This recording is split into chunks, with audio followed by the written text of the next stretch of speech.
Dios le bendiga, amados. Amén. Damos gracias al Señor por esta mañana que podemos estar reunidos para pensar y meditar en la palabra de Dios. Ya le hemos adorado con todo nuestro corazón. Gracias por esas hermosas alabanzas que el Señor nos regaló a través de nuestra hermana Carmen. Vamos a orar para que Dios sea a través de su palabra ministrando en nuestros corazones y haciendo eso que dijo Jesús, que nos limpie. Cuando los discípulos le preguntaron que si estaban, él le decía, ya vosotros estáis limpios por la palabra que yo os he dicho. Vamos a orar. Señor, te damos gracias, Señor, por esta palabra tuya que vamos a predicar. Sea ella, Señor, ministrando primeramente a mí que voy a predicarla, a todos mis hermanos, que seas tú llegando a nuestros corazones, que sea esa espada de doble filo que penetre, Padre, al corazón y limpie. Y como decía el rey David, examino a Dios y mira mi corazón, mira si hay en él iniquidad, limpia, Dios mío. Gracias te damos, Señor, en el nombre de Cristo Jesús, amén y amén. La predicación que el Señor me ponía para este día, la tenía desde hacía días dando vueltas. Es un poco difícil, pero es hablar sobre el temor a Dios. Desde el punto de vista de la Biblia, ¿qué es el temor a Dios?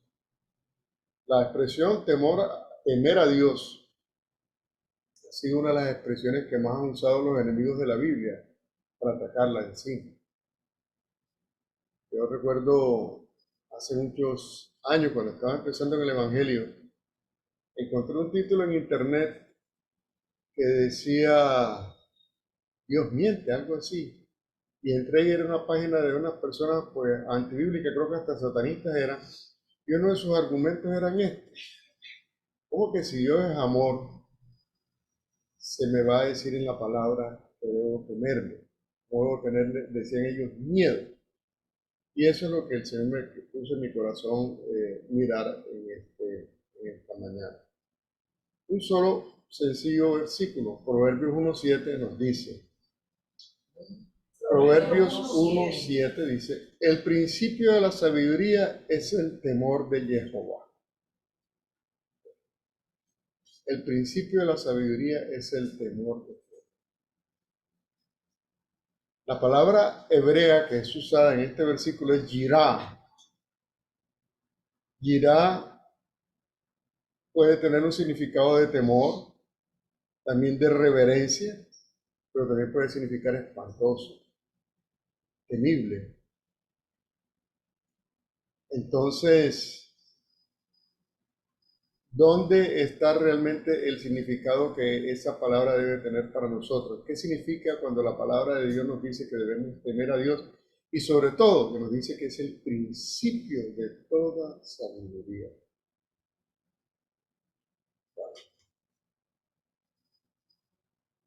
Eh, Teniendo en cuenta que muchas veces lo que los principales críticos dicen de esta expresión es que está hablando de tenerle miedo a Dios, yo quise mirar primeramente qué posible diferencia debía haber entre la palabra miedo, como la entendemos nosotros en el castellano, y la palabra temor. Y para mí pues no hay mejor referencia que irnos al diccionario de la Real Academia de la Lengua. Y en el diccionario de la Real Academia de la Lengua dice miedo. Dice angustia por un riesgo o daño real o imaginario que genera angustia. Recelo o aprensión que alguien tiene de que suceda algo contrario a lo que desea. De todas maneras, pues lo que tenemos aquí es el tema de angustia. El miedo genera angustia, genera zozobra, genera una sensación de desesperanza en el corazón del ser humano. Por otro lado, temor, y fíjese que la definición de la Real Academia mezcla ambos, porque cuando dice miedo, no le leí que dice del latín temor. Cuando dice temor, dice del latín timor, miedo. Dice, pasión del ánimo que hace huir o rehusar aquello que se considera dañoso, arriesgado o peligroso. Sin embargo, ya no están hablando de un recelo, de una angustia, ¿cierto? Están hablando de una pasión del ánimo que nos hace huir, que nos hace, como dice la palabra, sabiamente.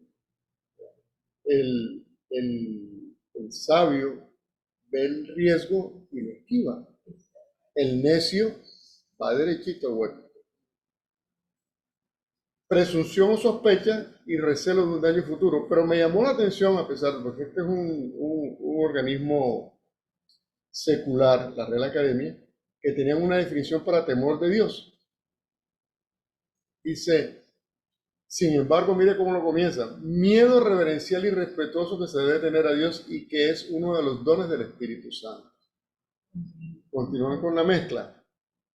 Es decir, que finalmente el diccionario de la Real Academia de la Lengua termina haciéndonos la mezcolanza otra vez entre miedo y temor. Pero lo que en realidad debiera decir con lo que dice la palabra es trato reverencial y respetuoso que se debe tener a Dios. No miedo, es un trato, una relación reverencial y respetuosa que se debe tener a Dios y que es uno de los dones del Espíritu Santo. Si enmarcamos a Dios en su definición solo como el Dios de amor, cometeríamos un gran error, porque estaríamos dejando por fuera otros atributos de Dios que son inherentes a Él y que no tenemos como separarlos de Él, y es la justicia. Siempre que he dado una enseñanza, he ido a este texto porque me parece muy relevante. Para mí es la carta de navegación en todo lo que uno quiere hacer cuando quiere entender quién es Dios para el hombre. Y es como Dios se definió a sí mismo ante Moisés. Vamos a leerlo nuevamente. Éxodo 34 del 6 al 7. Éxodo 34 del 6 al 7. Éxodo 34 del 6 al 7 nos dice, y pasando Jehová por delante de él proclamó, Jehová, Jehová, fuerte, misericordioso y piadoso. Ya hemos estudiado en otras prédicas que la palabra piadoso no es exactamente lo que corresponde a la palabra hebrea, que está escrita en el hebreo original. Es lleno de gracia. O sea, podemos entender que Dios está definiendo dos atributos primordiales para Él. Misericordioso y lleno de gracia. Es lo que más necesitamos los hombres en nuestra relación con Dios. Misericordia para que nos perdone nuestras faltas y gracia para que recibamos lo que no merecemos. Y sigue diciendo, tardo para la ira y grande en misericordia y verdad, que guarda misericordia a millares, que perdona la iniquidad, la rebelión y el pecado. Pero dice también, y esa es la parte en la que quiero centrarme esta vez, y que de ningún modo tendrá por inocente al malvado. Que visita la iniquidad de los padres sobre los hijos y sobre los hijos de los hijos hasta la tercera y cuarta generación. Veamos férreo, si bien se manifiesta como un Dios lleno de misericordia y de piedad y de gracia, también se está manifestando como un Dios que es de toda justicia, que no dejará pasar por alto aquel que despreciando su misericordia y su gracia, continúa profanando su santo nombre. La parte B del versículo, como lo hemos dicho, lo dice claramente. De ningún modo tendrá por inocente al malvado. Oiga bien eso, de ningún modo. O sea, que no te vistas, que no vas para el baño. Y hoy en día hemos visto mucha gente disfrazando esta verdad. Que Dios es amor, que Dios es amor. Y lo hemos llegado a tal énfasis que en las partes donde se habla de la disciplina de Dios, lo hemos querido disfrazar, lo hemos querido enmascarar. Yo recuerdo mucho cuando estaba empezando un pastor que me decía que donde dice, tu vara y tu callado me infundirán aliento.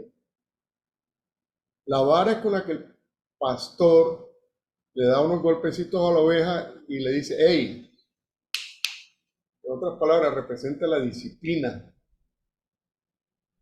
¿A dónde vas? Venga para acá. Y el cayado es aquella vara curva con la cual él la protege, la guarda, la trae suavemente hacia sí. Y él me decía, no, vara no significa eso, vara, todo lo quería llevar al amor, al amor. Queriendo este hombre enmascarar la justicia de Dios que está en esa frase. Podemos transliterarla, tu justicia y tu amor me infundirán aliento. De manera que de parte de Dios podemos recibir su amor perfecto y eterno a través de su misericordia y de su gracia para con nosotros. Pero también recibiremos su justicia si nuestros actos deshonran los preceptos que nos ha dado para manejar nuestra conducta mientras estemos sobre esta tierra.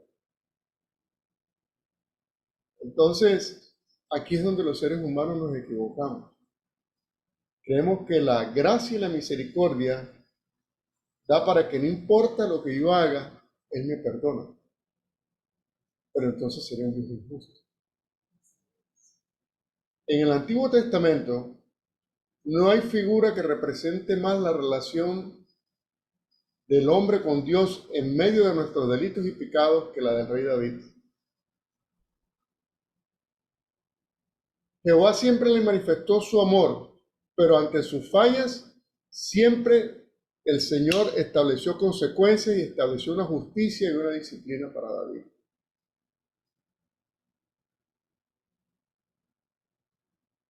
Cosas con las cuales David tuvo que vivir el resto de su vida. Sin embargo, nunca dejó de adorar y alabar al Señor. El Señor no le quitó el castigo. Todas las maldiciones que él se ganó por sus actos de desobediencia se cumplieron a cabalidad sobre su vida. Por eso el maligno tomó a su hijo y llevó a sus concubinas a la plaza central de Jerusalén y delante de todo el pueblo cohabitó con ellas. Porque así había hecho él con la mujer de Urias Eteo. Y era una maldición que Dios le había establecido, que él iba a venir sobre él. Por eso el pariente de Saúl, cuando él iba huyendo de su hijo, salió a increparlo, lo maldijo y levantaba tierra y se le echaba en los ojos. Y Joab, que para mí es uno de los soldados que eran más apegados y nobles a David, quiso matar a este hombre. Y él en su sabiduría, David, él le dijo, déjalo. Lo está haciendo porque le ha sido permitido. Él se acordaba de la maldición que le dio Dios. Por causa del mismo. Pero hay una que me llama más la atención. Está en Primera de Crónicas 22:8. Dice en esa palabra, con referencia al templo que él quería construirle a Dios, mas vino a mí palabra de Jehová diciendo, tú has derramado mucha sangre y has hecho grandes guerras. No edificarás casa a mi nombre, porque has derramado mucha sangre en la tierra delante de mí. Uno podría pensar en primera instancia que se trata de que por ser guerrero, por ser un soldado, David no tenía derecho a edificarle templo a Dios. Pero no era esa sangre de la que Dios estaba hablando. Era de la sangre de Urías Eteo y del mismo Joab, que más tarde David manda matar. ¿Por qué concluye eso, hermano Ramón? Porque viendo el contexto en general de la Biblia,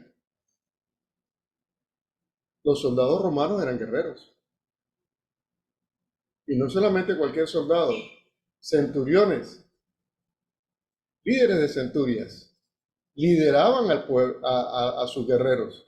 Y sin embargo, muchos de ellos que vinieron a los pies de Jehová y amaron el judaísmo, le construyeron sinagogas a los judíos. Y Dios no dijo, despreciable para mí las sinagogas que tú, hombre con manos manchadas de sangre, me construyes. No. se las aceptó, es más, los honró. Y a uno de ellos lo escogió para que los judíos, en este caso Pedro, se diera cuenta que en ellos también podía derramar el Espíritu Santo. Mira el privilegio que le dio a un centurión. Un hombre que por su función militar derramaba sangre. Pero no era eso de lo que estaba hablando. Yo soy un convencido que un soldado que va a una guerra tiene que defender a su patria. Y eso no es pecado ante Dios. Soy un convencido de eso. Es un principio tal como dice Pablo en su epístola, el soldado tiene la espada para ejercer justicia. El libro de Nahum nos hace reflexionar sobre las graves consecuencias para nosotros si desobedecemos sus mandatos. Nahum 1, del 1 al 3, nos dice: profecía sobre Nínive, libro de la visión de Nahum de Elcos. Y Jehová es Dios celoso y vengador. Y Jehová es que vengador y lleno de indignación. Se venga de sus adversarios y guarda enojo para sus enemigos.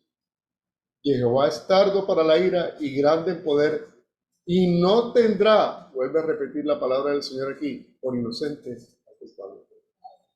Y Jehová marcha en la tempestad y el torbellino, y en las nubes son el polvo de sus pies.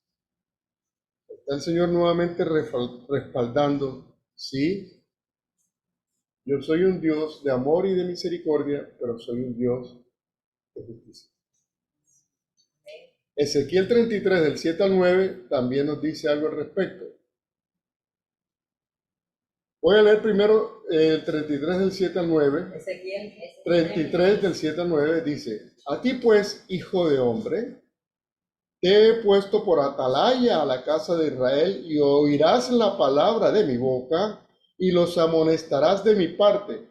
Cuando yo dijera al impío, impío, de cierto morirás, si tú no hablares para que se guarde el impío de su camino, el impío morirá por su pecado, pero su sangre la demandaré de tu mano. Y si tú avisares al impío de su camino para que se aparte de él, y él no se apartare de su camino, él morirá por su pecado. Pero tú libraste tu vida. Hermano Ramón, ¿y dónde está eso con nosotros? ¿Qué tiene que ver eso con nosotros? Lo que Dios me traía a colación es lo que Dios le estaba diciendo a Ezequiel. Tómelo para usted y para mí, que somos cristianos, hemos creído en Cristo. ¿Qué es lo que muchas veces hacemos con el plan de salvación que recibimos del Señor? Tesoro precioso, me lo guardo para mí, levanto la alfombra y lo guardo ahí.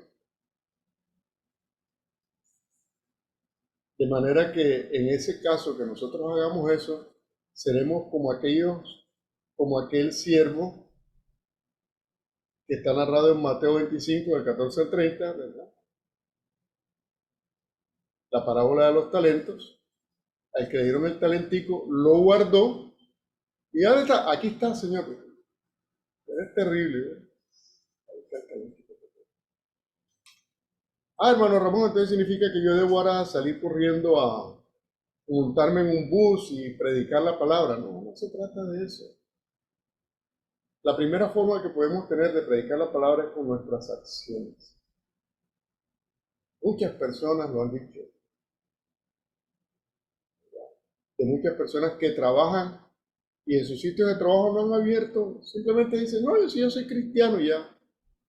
Pero más tarde algunas personas se han acercado y le han dicho, oye, es que yo oí en ti realmente una conducta de cristiano. Tú me demostraste que seguir a Cristo si era una cosa diferente. Por nuestra conducta podemos predicar la palabra. Si vemos una persona en aflicción, llevémosle ese consuelo, como dice la palabra, consolemos como hemos sido consolados. Algún día tuvimos una aflicción económica terrible y Dios nos libró de ella. Y vemos a nuestro vecino, nuestro compañero de trabajo en una aflicción económica terrible. Llevémosle la palabra, consolemos como hemos sido consolados. Eso es lo que nos está advirtiendo el Señor ahí en el libro de Ezequiel. Unos versos más adelante, el Señor define un condicional que nos lleva a ser perdonados de nuestros pecados y es el arrepentimiento. Está en Ezequiel 33 del 12 al 19.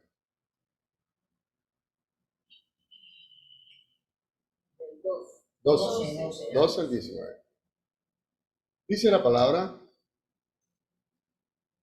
y tú, hijo de hombre, di a los hijos de tu pueblo, la justicia del justo no lo librará el día que se rebelare. Ojo, está hablando de un justo, pero que al final de cuentas da paso atrás y se vuelve en pecado contra Dios. Y también dice: y la impiedad del impío no le será estorbo, o sea, no lo voy a tener en cuenta el día que volviere de su impiedad. Es decir, puede que haga impiedad, pero si se arrepiente, Dios lo perdonará. Y el justo no podrá vivir por su justicia el día que pecare. Hiciéramos muy bien en reflexionar en esto, que es algo que nos pasa mucho de la mente en estos días.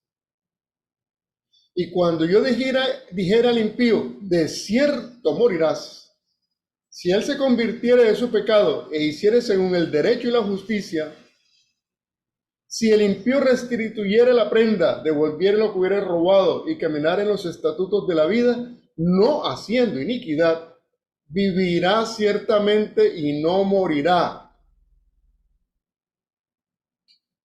Fíjense que a nosotros nos gusta tanto juzgar, ¿verdad? Pero Dios dice que Él es el que tiene la última palabra. Habrá unos jornaleros que llegarán a cegar el campo al final del día. Igual se van a ganar un denario. Ay, Señor, pero yo soy desde que nací. Tienes tu salario, un denario. Ese denario es tan precioso que no tenemos por qué compararlo y pedir más. Es la salvación. Dice en el 16: no se le recordará ninguno de sus pecados que había cometido. Hizo según el derecho y la justicia, vivirá ciertamente. Y dice en el 17: luego dirán los hijos de tu pueblo, no es recto el camino del Señor, el camino de ellos es el que no es recto, dice. ¿Por qué no nos parece recto? Porque está diciendo que el impío, si se arrepiente, puede tener redención. Y que el justo, si se echa atrás, va a tener condenación. En el 19 nos dice: y cuando el impío se apartare de su impiedad e hiciere según el derecho y la justicia, vivirá por él. O sea, nos está hablando de algo esencial para agradar a Dios y se llama arrepentimiento. El arrepentimiento lo declaró Jesús a gritos y puso a través de su Santo Espíritu a su antecesor Juan el Bautista que también lo declarara a gritos. Es más, los dos usan la misma frase. En Mateo 4:17 Jesús dijo: arrepentíos porque el reino de Dios se ha acercado. Mire que no pudo decir: crean que mi sangre los va a librar, crean que mi sangre los va a cubrir, crean que la gracia de mi Padre los va a llenar y les va a perdonar los pecados. Señor, ese no es el primer paso. El primer paso es arrepentíos. Si no hay arrepentimiento, el resto se cae. Nadie exaltó más la bondad y el amor de Dios que aquel que lo conoce mejor que ningún otro ser, su Hijo, Jesús de Nazaret. En Mateo 19, del 16 al 17, Jesús nos dejó esta frase. Entonces vino uno y le dijo: maestro bueno, ¿qué haré para tener la vida eterna? Y él le dijo: ¿por qué me llamas bueno? Ninguno hay bueno sino uno, Dios. Mas si quieres entrar en la vida, guarda los mandamientos. En Lucas 11:42 también refuerza el mensaje. Mas hay de vosotros, fariseos, que diezmáis la menta y la ruda, y toda hortaliza. Y ojo, pasáis por alto la justicia y el amor de Dios. Estos era necesario hacer sin dejar aquello. Mire qué importante que el mismo Jesús está diciendo que hay dos cosas importantes que complementan la definición de Dios: amor y justicia. El libro de Hebreos resalta su justicia. Hebreos 10 del 30 al 31, capítulo 10 del 30 al 31 nos dice: pues conocemos al que dijo, mía es la venganza, yo haré el pago. Eso dice el Señor. Y otra vez, el Señor juzgará a su pueblo. Horrenda cosa es caer en manos del Dios vivo. Punto. Hay una justicia de Dios, pero no debemos tenerle miedo, porque conocemos perfectamente cuáles son los condicionales que nos pueden librar de ella y cómo buscar el perdón de nuestros pecados. El Salmo 27:1 nos dice: Jehová es mi luz y mi salvación. ¿De quién temeré? Jehová es la fortaleza de mi vida. ¿De quién he de atemorizarme? Es la palabra que el Señor nos da. Ahora, esta confusión entre miedo y temor, encontré en la web un segmento de un varón que quiero leerles a ustedes. Decía él: el miedo es una reacción corporal ante situaciones de emergencia. El producto de nuestro cuerpo viene de la carne. Sin embargo, esto puede dominar nuestros sentidos si no sabemos controlarlo. Para ello, Dios nos pide valentía. Junto a Él no existen las amenazas, solo debemos creerlo. Por otro lado, él dice: el temor, por otro lado, es la expresión de respeto que necesitamos como creación ante el poder de Dios. Es un acto de humildad en el cual hacemos reverencia a sus maravillas. No tememos como sinónimo de miedo, tememos por amor. Y yo agregaría: y por su justicia.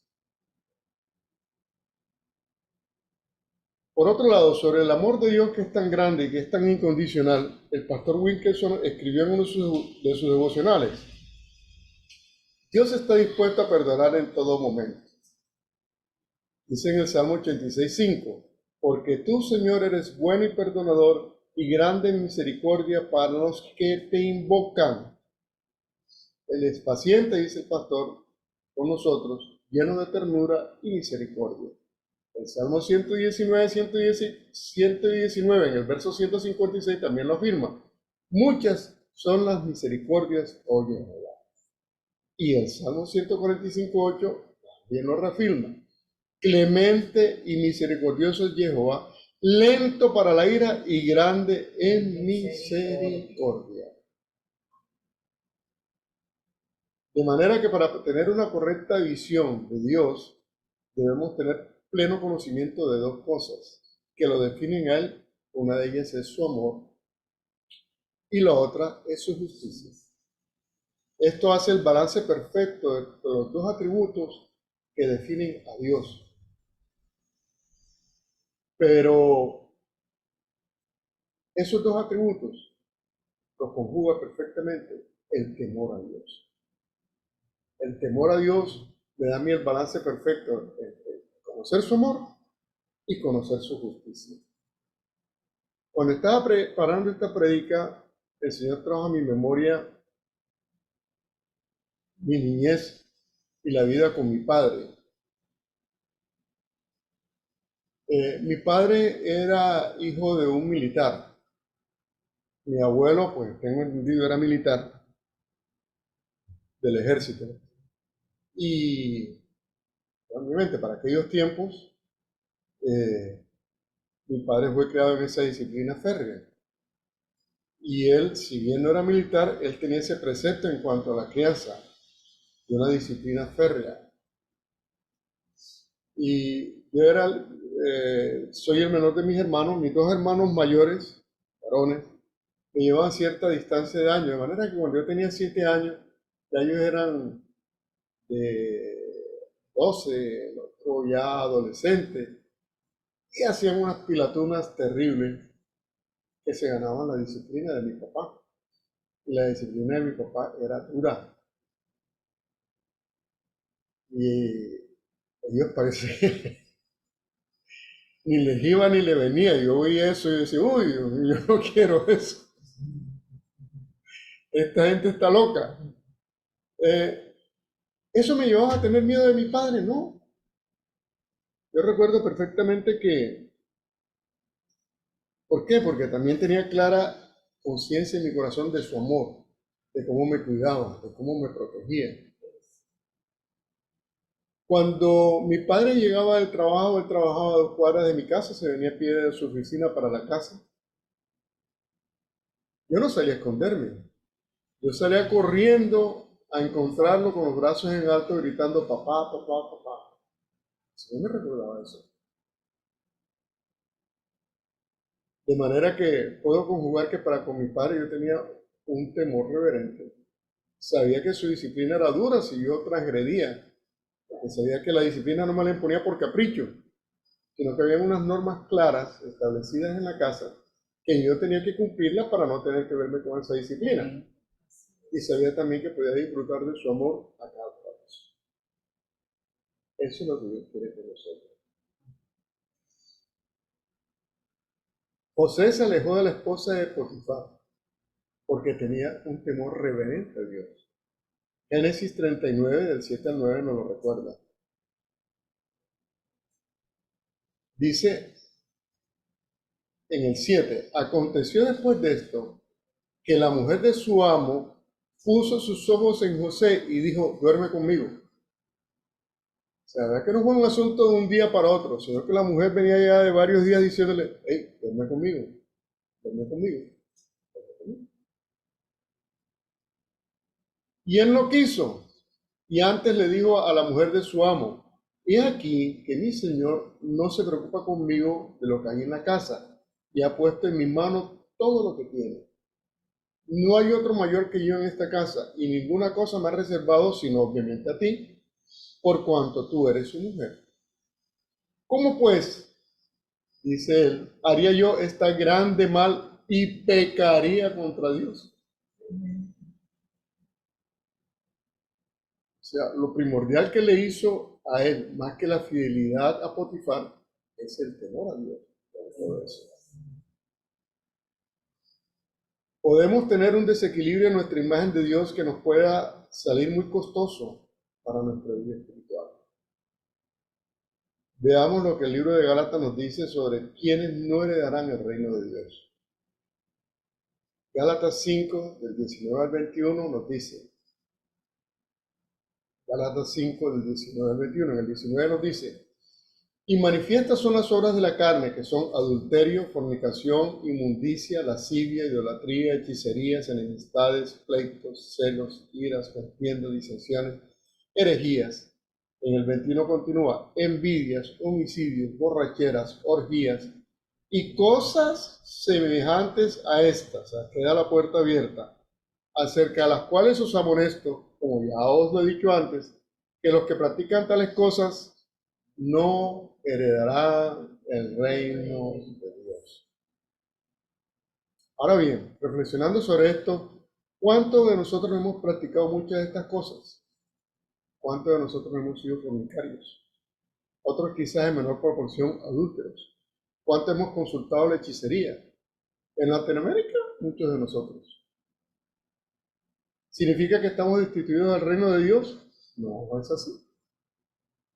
Habiendo llegado a los pies de Cristo, y habiendo tenido un arrepentimiento genuino de esos pecados de muerte, los hemos cubierto con el perdón que emana de su sangre preciosa derramada en el Calvario.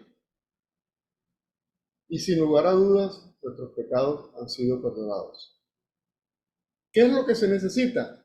Que no seamos practicantes permanentes de esos pecados. Si tenemos un arrepentimiento genuino en nuestro corazón, por más que hoy en día veamos, por ejemplo, el de la lascivia, hoy en día es muy difícil que por lo menos la lascivia no le pase uno en el momento, sobre todo a los hombres y mujeres jóvenes. ¿Cuánta propaganda hay que incita a la lascivia? ¿Cuántos carteles publicitarios hay que no incitan a la lascivia? Y peor aún, ¿cuánta gente sale a los centros comerciales y especialmente a los que van hoy todos los jóvenes, a los gimnasios, con vestimenta que visita a la silla. Es difícil que un joven, sea hombre o sea mujer, no sea tentado a eso. Pero lo importante es que tengamos como José la, la firme existencia de resistirlo. ¿Okay? Peor aún, la promiscuidad sexual que hay hoy en día, creo que es la más alta de toda la historia de la humanidad. Pero voy a insistir, compete a nosotros como José alejar de nuestra mente todo pensamiento que no agrada a Dios. Ahora, el tema de la fornicación es un tema que ya lo he tratado otras veces y siempre que hablamos de mantener una pureza, de mantener una vida santa delante de Dios, quiero volverlo a tratar. Porque el tema de la fornicación lo hemos entendido como el tener sexo sin estar casados. Pero eso no es lo que dice la palabra ni en hebreo ni en griego. La palabra en hebreo y en griego se refiere a tener sexo con prostitutas. ¿Y qué es para lo que es Dios prostituta? Para Dios no es la mujer que pide un dinero por tener sexo. Es la mujer que acepta un sexo casual. Eso para Dios es prostitución. Y eso es lo que hay hoy en día por montón, aún dentro de la iglesia, el sexo casual. ¿Qué quiero decir con sexo casual? Sí, vamos a tener sexo y todo eso, pero vamos a ver si nos comprendemos y eso. Y si no, pues, chop it count.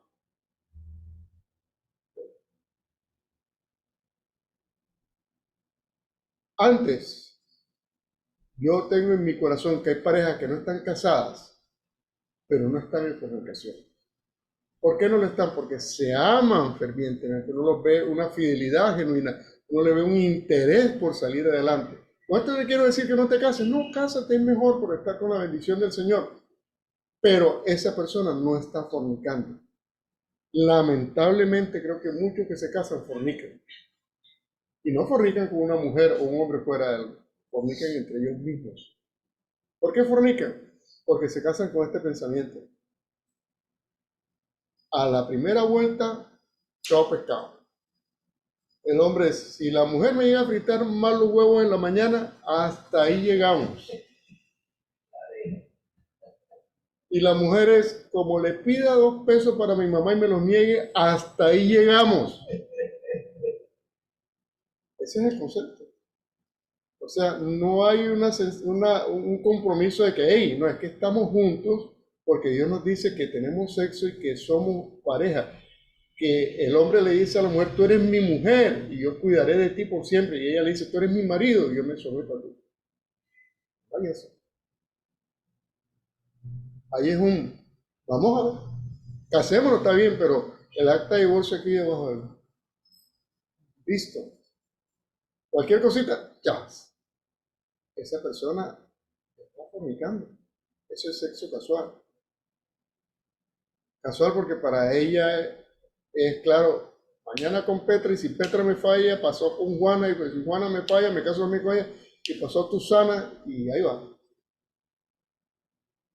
De manera que ese grave problema que tenemos en nuestro entender de la palabra de Dios nos está causando muchos problemas y nos puede llevar a muchas sorpresas desagradables.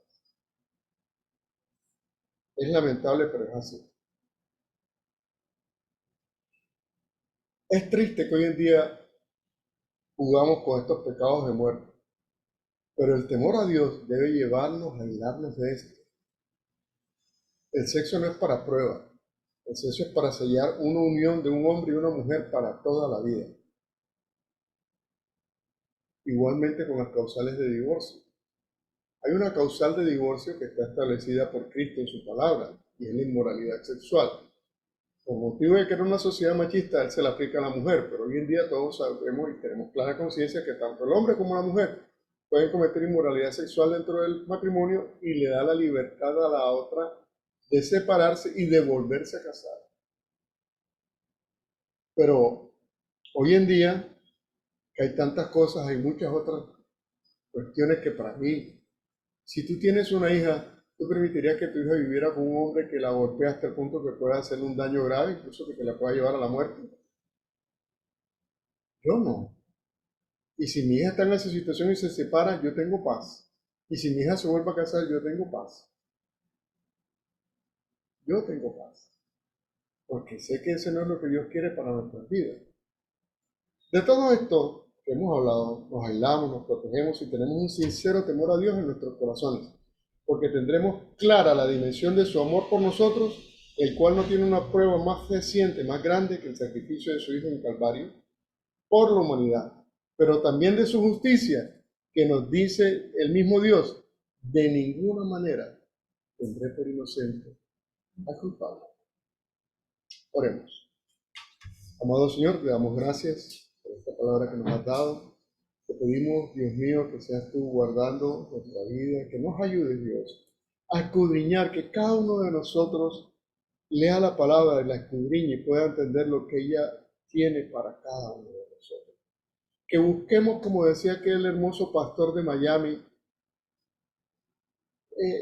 las perlas, las gemas preciosas que están escondidas en la Biblia, esperando que nosotros, con un corazón lleno del Espíritu Santo, podamos encontrarlas y disfrutarlas. Te damos gracias, Dios, en el nombre de tu Hijo. Amén.